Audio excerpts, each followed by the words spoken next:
Our next guest is a Republican strategist and Mitt Romney's 2012 deputy campaign manager who has done work for the anti-Trump Our Principles PAC. Katie Packer joins us from Washington. Katie, great to see you.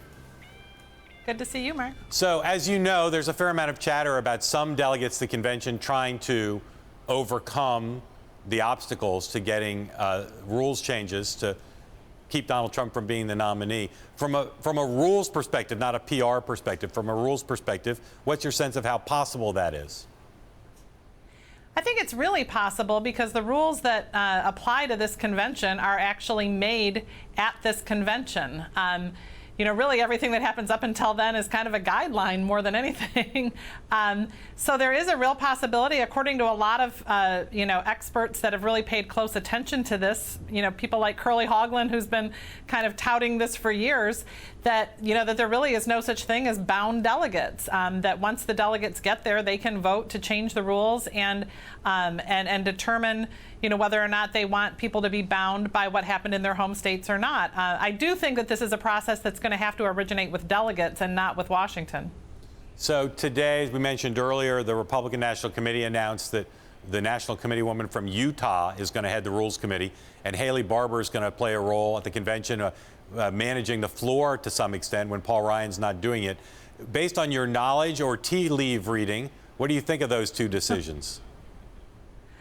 Well, I mean, certainly both are people that, have been around for a long time, know the process, know what goes on at a convention. And I do think that there has been some concern that, that a lot of the folks that Trump is involving are people that haven't been engaged in any real way in such a long time, that they really did need to have some people that have some expertise and some experience that's a little bit more current. And, both of those folks are people that have been involved the last several conventions in some way.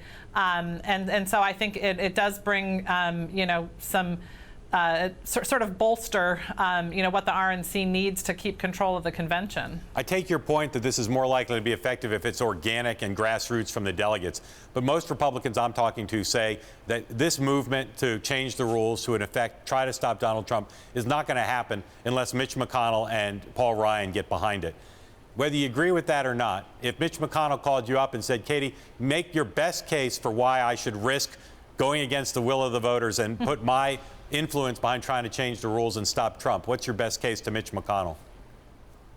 Well, I do think, like I said, that this is something that would have to be organic and come from the delegates on the floor, and maybe it would have the blessing of people like Mitch McConnell and Paul Ryan, but I do think it would be a bad thing for them to in any way appear as though they're leading this charge.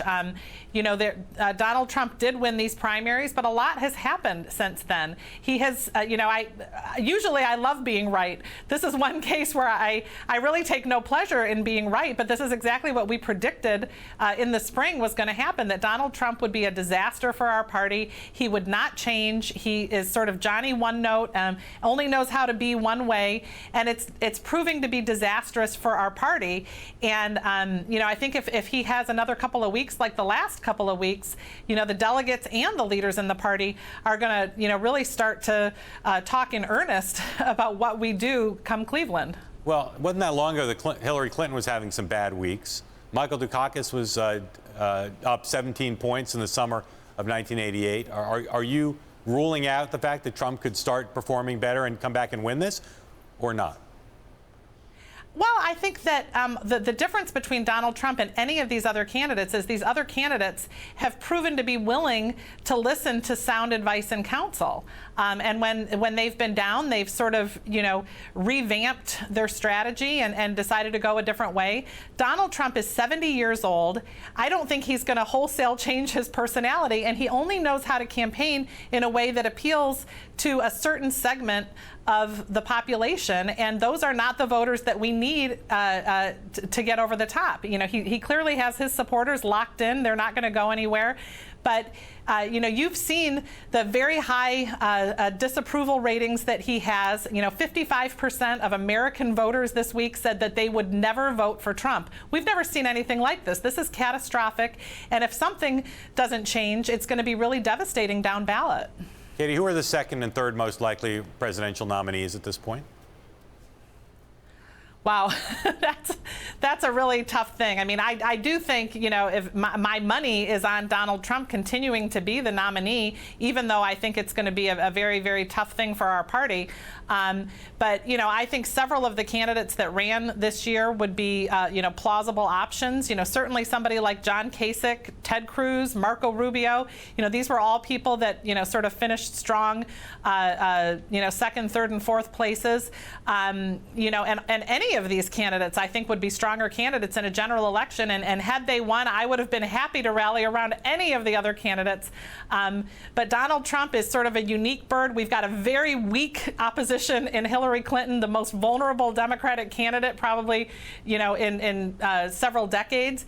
And we somehow managed to nominate the one guy that can underperform her. So any of those candidates would be stronger. So the only way someone is the nominee besides Trump is with a fair amount of chaos in Cleveland. And there's no consensus. I mean, again, the conversations I've had today, people talk about Paul Ryan. They talk maybe about a Ryan Rubio ticket or a Kasich Rubio ticket. But there would be chaos. The Trump delegates, for instance, the ones who are very loyal to Trump would go crazy, as voters would. Is there a way for that scenario to play out where the convention isn't just a huge mess and bad for the party? Well, I think if something like that were to happen, of course the convention would be incredibly chaotic. The question is, do the delegates in Cleveland decide that they just are willing to go down with the ship, or are they going to stand up and try to prevent that? Like I said, I don't think that today that's very likely to happen. I do think if there's a couple more weeks like this last week, I do think that the environment could be created where people sort of say enough is enough.